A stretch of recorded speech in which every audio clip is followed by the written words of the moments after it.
Hey, what's going on, guys? Chad here with Green Light Shooting. Today we're at the first USPSA match. It's really cold out today. We've got 6 stages I think to go through. They said it should take about 4 or 5 hours. So what I'm gonna do is I'm gonna throw on a GoPro and then we'll walk through all the stages and I'll kind of give you a briefing of what I can. And then when I'm actually shooting today, I'm gonna put on the GoPro as well. And then I'll do kind of an interview when I can throughout the day and hopefully have a little bit of outside footage of me shooting as well.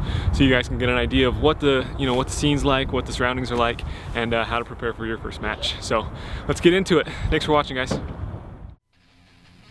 Alright guys, I have some bad news. I couldn't get the GoPro to work.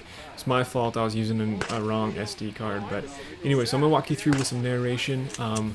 First thing they tell you when you get up there is make ready. What that means is you can unholster your gun, put a magazine in it, do some dry fire drills, and then chamber your round and reholster. At that point they will say shooter ready, stand by, and then you'll hear the beep. And once that goes, you're free to do whatever the stage says. I need to be inside this little box for this stage. I think there was 9 paper targets. Whites are no shoots, and then there's different point values depending on where you hit on the paper targets. You'll see at the end here there's this one steel target. A little tip: if you're shooting minor caliber, make sure to hit high on that. I hit that steel target 3 times and didn't fall. I guess because I was shooting too low on it. So make sure you aim a little bit high if you're using minor. Two quick paper targets flipped out, and I shot those. Wow, that was fast. On to the next stage. Okay, so we have 4, 8, 12, 16 total targets here. Again, white is a no-shoot. I had to stay within these confines, and that's why I had to lean around this barrel. So when you're shooting these, they actually take your best 4 shots on the target. So if you see a bad one, or if you miss or whatever, make sure to make it up. They only take your 2 best. If you hit the black, it just counts basically as a miss. Like if you hit it, it doesn't count against you, but it doesn't count for you. So make sure that you just reshoot if you hit the black. I should have done that like 3 times on this course. That's why I got so many penalties. All right, next one. You start hands above your head in the surrender position, and they're within this box. You have to shoot the steel. There's 4 steel. Since I had shot that one earlier and knew what I was doing wrong, I can hit these a little bit easier. Once you hit the steel, you can shoot the paper from anywhere. I really should have ran up a lot closer to shoot those far targets.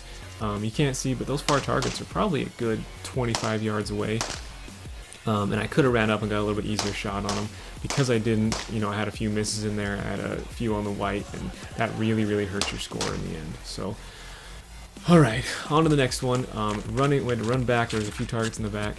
If you're going to run back, especially at the first, I suggest just leaving your gun in your holster. That way you can run back and not have to worry about your 180 rule. 180 rule is when you begin, you have 180 degrees. If your gun passes that 180 degrees, you're disqualified. So I just wanted to play it safe here. The one thing I learned from those side targets is I learned to shoot while running. That I rewatched this and I'm moving so slow and I stop on every target, and it's ridiculous. So in the future, I'm going to learn to, run a little bit more and try and shoot while running.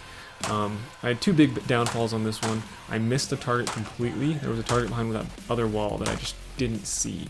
And then there's these 2 steel targets. There's that orange one that just fell, and there's that green one. And that green one was really pretty far away. Again, it was probably 25 yards away, and it was small. I used like a whole magazine on that thing. It's pretty embarrassing, but I finally got it down. So, alright, this next stage was one of my favorites. I had to be up against this table, start with hands on the table, and then at 15 yards away there was 12 6-inch steel plates, and the barrels were soft cover. I think that meant if I went through the barrels, it was okay, you don't get penalized. And I think you still get the target if you hit it. I don't know. I'll figure that out and let you guys know. If someone else will chime in, that'd be great. So I had to move to 2 different places to see all the targets. Once I got them down, then I could come out of that box that I was in, and then there was paper targets you had to run up and shoot. That first target, I didn't know this, but there was another target taped upside down underneath it. And I completely skipped that and missed it, and that caused a ton of penalty points. So I really did well on the stage, but that really hurt my score. So on to the next one here. This is the qualifying thing or something. Every USPS match you go to will have this stage, from my understanding. It's just kind of how they rank you across everyone in the nation. They base it on your time as well as your hits, what percentage, your hit percentage. I don't know how that works. Alright guys, so we just finished my very first USPSA match. There was 6 rounds we did. Some were long, some were short. We had one, the qualifying, just the speed one, I guess, that everyone does. It was a ton of fun. I had an awesome time. I learned a lot. You know, I probably next time I'd go a little bit slower, to be honest. I feel like I was trying to hurry, and you know, I got a lot of misses because of that. So starting out, I'd recommend just taking your time and getting your shots, getting used to moving while shooting, and then afterwards you can start going for that speed. Get your fundamentals down first. That's something that I'm going to do the next match I do, is just focus on fundamentals, and then we'll speed it up from there. So I apologize about the GoPro stuff. I don't know how to work a GoPro. It's kind of embarrassing to say, but I don't know. I was borrowing it from my friend, and it was only doing 10-second clips. I don't know. Luckily, my wonderful girlfriend was behind the camera, and she got some great footage of it. So I'll go over everything a little bit more next time and in a future video, and I'll talk about some things I learned, some things I'd do different, and everything like that. So thanks for watching Green Light Shooting. Hopefully this helps you out with your first match.